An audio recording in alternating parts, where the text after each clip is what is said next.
ও আল্লাহ! এইসব নিউজ দেখলে আমার খুবই হাসি পায়। মনে হয় যেন বাংলাদেশে উনিই প্রথম ঘুষ খাইছে। আমরা তো অলিতে গলিতে প্রত্যেকদিনই ঘুষ দিতে হয়রান হয়ে যাই। এখন অনেকে বলবেন ঘুষ ছাড়াও কাজ করা যায়। কিন্তু কিছু কিছু কাজে গিয়ে, বিশেষ করে সরকারি কাজে অবশ্যই ঘুষ দিতে হয়। সেটা আমি পাসপোর্ট রিনিউ করতে গিয়ে বুঝলাম। আবেদন করছি অনলাইনে, আর যখন আমি ওখানে যাই লাইনে দাঁড়াইছি, ওনারা আমাকে বলতেছে আমি আইডি কার্ড কেন আনি নাই, মানে আমি একজন স্টুডেন্ট, ওইটা আইডি কার্ড কেন আনলাম না। এখন যেহেতু আমি অনার্স কমপ্লিট করে ফেলছি, আমরা ওই আইডি কার্ডের তো কোনো মেয়াদি নেই আর ওইটার কোনো ভ্যালুই নেই, তাই না? কিন্তু ওনারা তবুও বলতেছে আমি ওইটা নিয়ে আসতাম। তারপর ওনারা আমাকে বলছে একটা 105 নাম্বার রুমে যাওয়ার জন্য। আমি 105 নাম্বার রুমে গেলাম, আর ওখানে ওয়েটিং করতে করতে তারপরে দেখলাম যে স্যারটা আমাকে বলতেছে বসার জন্য। আপনারা নিজেরাই শুনেন কি বলে।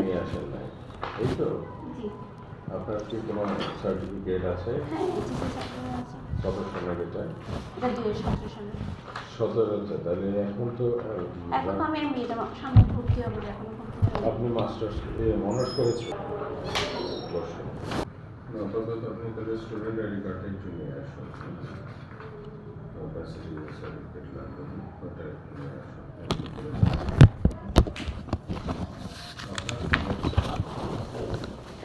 আমার আগের পাসপোর্ট আছে, আমার এনআইডি কার্ড আছে, আমার স্মার্ট কার্ড আছে, তবুও আমাকে এভাবে হয়রানি করা হচ্ছে। বলা হচ্ছে আবার আইডি কার্ডটা নেওয়ার জন্য বাসায় যেতাম। আমার বাসা পাসপোর্ট অফিস থেকে অনেক দূর, তবুও কষ্ট করে এসে আবার নিয়ে গেলাম। শুধু শুধু আমাকে হয়রানি করা হচ্ছে, কিন্তু পরে দিয়ে আইডি কার্ডটা চেকও করে না ভালো করে। যাওয়ার পরে উনি আমাদেরকে বলছে বসো বসো, এই যে বসো বসো বলতেছে, বসতে দিয়ে উনি 1.5 ঘন্টা, পাক্কা 1.5 ঘন্টা পরে উনি আসে। আসার পরে উনি প্রত্যেকের কাগজটা খুঁটাই খুঁটাই মানে দোষ গুণ বের করতেছে। এই যে একটা লোকের কি দোষ বের করছে দেখেন।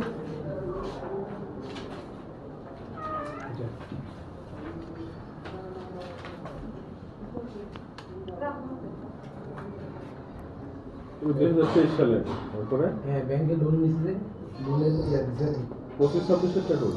এই লোকটা হচ্ছে ওনাকে বলা হয়েছে কি ওনার জায়গার খতিয়ানটা আনার জন্য। এখন উনি কী করছে, খতিয়ানটা আনতে পারে না। উনি বলছে আমার ভাইয়ে লোন নিয়েছে, ওখানে দিয়ে ফেলা হয়েছে, ওইটা আমার কাছে নাই, ফটোকপি আছে, ফটোকপি আনছি। ওনাকে বলছে না রিয়েল কপি আনার জন্য, আর নাহলে বিজনেসের ট্রেড লাইসেন্স নিয়ে আসার জন্য। এখন উনি বলতেছে আমি যে বিজনেস করি ওটা তো ছোটো, ওইটা ট্রেড লাইসেন্স তো করি নাই। ওনাকে বলছে ট্রেড লাইসেন্স করে তারপরে নিয়ে আসার জন্য। কেমন কথা দেখেন, এখন নাকি পাসপোর্ট করার জন্য আমাদেরকে ট্রেড লাইসেন্সও করে নিয়ে আসতে হবে। একটা ওই ভোটার কার্ডও ওনাদের জন্য এনাফ না যে আমাদেরকে এইভাবে হয়রানি করতেছে। তারপর আমাকে আবার সিরিয়াল ধরতে হয়েছে, আবার সিরিয়াল ধরে অপেক্ষা করতে করতে যাওয়া আসছি, আমার লাইনটা মানে আমার সিরিয়াল নাম্বারটা আসছে। তারপর আবার বলতেছে আমাকে 305 নাকি এঁকে যেতে বললো, ওখানে মানে 3 তলায় গেলাম। 3 তলায় গিয়ে দেখতেছি ওখানে 3 জন আছে রুমের মধ্যে। মহিলাটা এমনভাবে গাইয়ে গাইয়ে কথা বলতেছিল, মানে মনে হচ্ছে ওনারা সরকারি চাকরি করে না, ওনারা মানে লোকাল মানুষজন। যাই হোক আমাকে বলতেছে বাইরে যে অপেক্ষা করার জন্য। এই যে বাইরে অপেক্ষা করছে, এখানেও পাক্কা 1.5 ঘন্টা দাঁড়ায় থাকতে হয়েছে। বাইরে যেয়ে বসতাম, বলো বসার জায়গা আছে এখানে বসতাম। লাস্ট টাইম যখন আমি দালাল দিয়ে করছিলাম, আমার এত হয়রানি করতে হয় নাই, মানে গিসিয়ার সাথে সাথে আমার কাজ হয়ে গেছিলো। আর এইবার যে এত হয়রানি হয়েছি, সবাই বলতেছিল যে এইভাবে যদি দালাল ছাড়া করার নিয়মটা চালু না করে আমাদেরকে বাইরে বলে দিত যে দালাল দিয়ে করলে সহজ হবে, তাহলে আমরা দালালের মাধ্যমে কাজটা করতাম।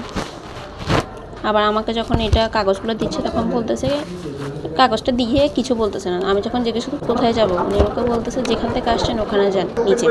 এটা কোনো কথা? তারপরে আসছে এবার ছবি তোলার জন্য আমাকে সিরিয়াল নাম্বার দিচ্ছে, তাও 275 নাম্বার। ওই রুমে ঢোকার পরে তো দেখতেছি বাপরে বাপ যে মানুষ। এখানে 220 যাওয়ার পর থেকে মানে 12:30 বাজে 220 নাম্বার পর্যন্ত হয়েছে। এরপর থেকে আর কাউকে ডাকতেছে না।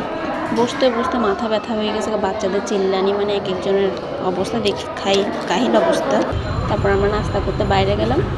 ওখান থেকে আসার পরে মাথায় বুদ্ধি আসলো যে এখানে ঘুষ দেওয়া ছাড়া কোনো কাজ হবে না। তখন আনুমানিক 2টা বেজে গেছে। তারপর আমার আফু আর আমি মিলে কী করলাম, একটা দারোয়ানকে ইশারা দিয়ে ডাকছি। উনি আসছে, ওনাকে 200 টাকা পে করছে। উনি আমাকে আমার কাগজগুলো এনে দিয়েছে। তারপর পিছন যে দরজা দিয়ে কী করছে, আমাকে ছবি তোলার জন্য ঢুকাইছে। মানে ঘুষ ছাড়া যে বাংলাদেশ চলে না, এইটা আমি বুঝলাম পাসপোর্ট অফিসে গিয়ে। যতই উন্নত হোক কোনো কিছুই লাভ হবে না। ওখানে 200 টাকা দেওয়ার সাথে সাথে আমি ছবি তুলতে পারছি, পিঙ্গা দিতে পারছি। এখন আমাকে 23 তারিখের ডেট দিয়েছে, বলছে পাসপোর্টটা 23 তারিখ নিতে আসার জন্য। আল্লাহ জানে তখন আবার কী রকমের হয়রানি আমাকে করায়। সবাই দোয়া করেন, এটাই বলার আছে। আর ঘুষ ছাড়া বাংলাদেশ চলে না রে ভাই, চলে না।